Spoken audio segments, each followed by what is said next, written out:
Okay, so get this. What if I told you that a common weed, the one you probably spend a whole lot of time and money trying to kill, was for over 1,000 years the single most important ingredient in the most popular drink in Northern Europe?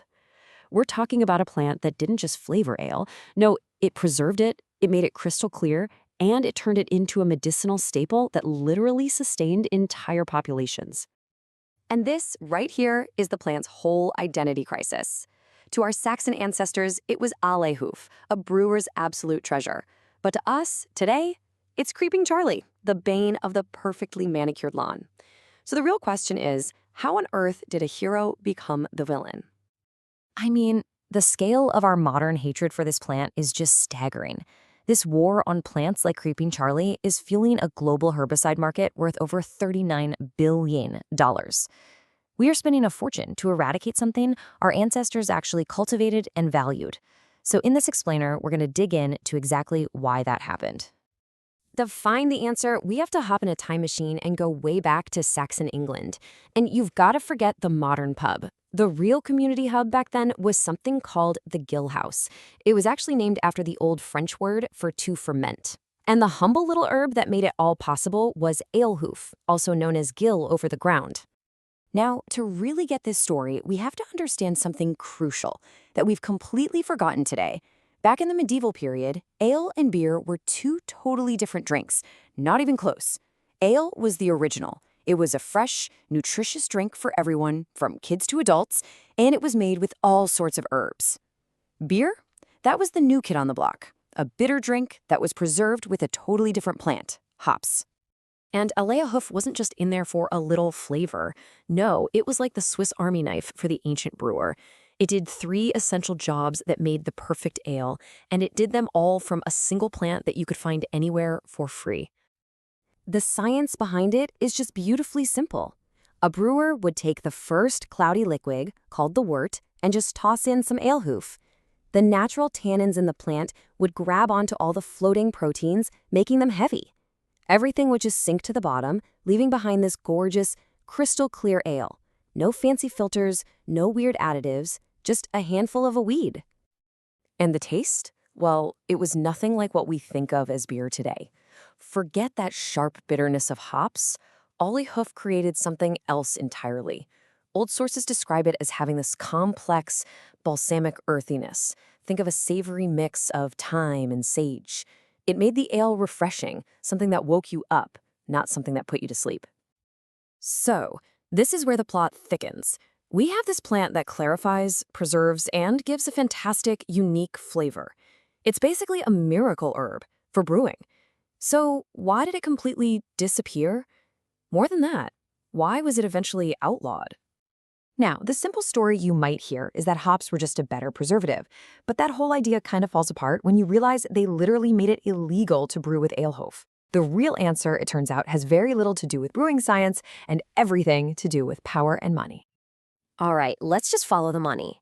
In the Middle Ages, the church had a stranglehold on brewing because they controlled the special herb mixtures, called grut.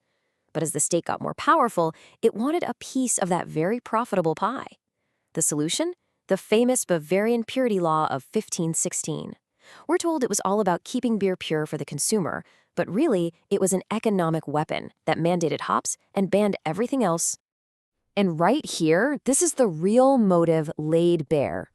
Alehoof? It grew wild, everywhere. Any peasant could go pick it for free. How do you tax that? You can't. But hops need huge farms, massive structures to grow on. You can't hide a hop farm. They were the perfect crop for the government to count, to control, and, you guessed it, to tax. The switch turned brewing from a backyard craft into a centralized, taxable industry. But wait, there's an even darker layer to this whole thing. The ale made with Alehoof was described as a mild stimulant. It created a kind of wide-awake drunkenness that was great for social events and parties.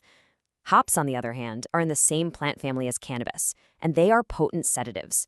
So by forcing this switch, the authorities effectively replaced a drink that made the working class energetic and social with one that made them sleepy and passive. You see, when they kicked Alehoof out of the brewery, they didn't just get rid of a flavor. They got rid of an entire pharmacy. let's take a look at the absolutely incredible nutritional and medicinal value we lost the moment we started calling this amazing plant a weed. For starters, let's just talk about vitamin C. We all think of lemons as the gold standard, right? Well, it turns out that fresh Alehoof, or ground ivy, often has just as much and sometimes even more vitamin C per gram. By banning this from the daily drink of the people, they effectively cut off a massive, totally free source of a vital nutrient. And that's just the tip of the iceberg. This plant is packed with other powerful stuff. Modern science is actually studying one of its compounds, ursolic acid, for its ability to preserve muscle mass. It's got rosmarinic acid, a powerful antioxidant, and pelargone, which in small amounts, like in a tea, is a fantastic digestive aid. And look, this isn't some new discovery. People knew this stuff for centuries. The famous herbalist John Gerard wrote all the way back in 1597 that ground ivy was a specific cure for tinnitus. He also used it to treat lead poisoning. And guess what? Modern science shows the plant has compounds that can actually bind to heavy metals in the body. The old-timers knew what they were talking about. So, here's the best part of this whole story. This plant isn't lost to history. It's not in some museum. It's probably just outside your door right now. So let's bring this into the present day and talk about how you can actually find and use this forgotten treasure for yourself. Alehoof is incredibly tough. It grows all across the United States. And you'll find it in the exact places that drive lawn lovers crazy. You know, those damp, shady spots along the fence line, under a big tree where your perfect grass just gives up and dies. That's its happy place. Identifying it is actually pretty easy once you know what to look for. First, it's in the mint family, so the #1 giveaway is the stem. Roll it between your fingers. It should feel distinctly square. The leaves are kind of kidney-shaped with these cute scalloped edges, and the whole plant just creeps along the ground like a vine. In the spring, you'll see tiny little purple flowers. Okay, but before you run outside, there is a very, very important warning. That same superpower that lets the plant suck up heavy metals means it's a bioaccumulator. It's like a sponge for whatever is in the soil. So never, and I mean never, pick it from the side of a road, from a golf course, or from any lawn that might be sprayed with chemicals. Find a clean, wild source. So, once you've found a good, clean patch, what do you do with it? Well, there are 2 easy paths. For a traditional medicinal tea, just dry the leaves and steep a teaspoon in hot water. Simple.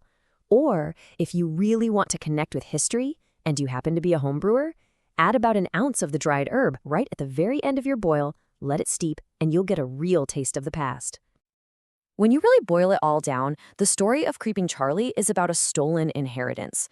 We were systematically convinced that a medicinal, useful, and clarifying herb was a worthless pest. We were taught to trade a free, wild community resource for a taxed, industrialized, and sedating product.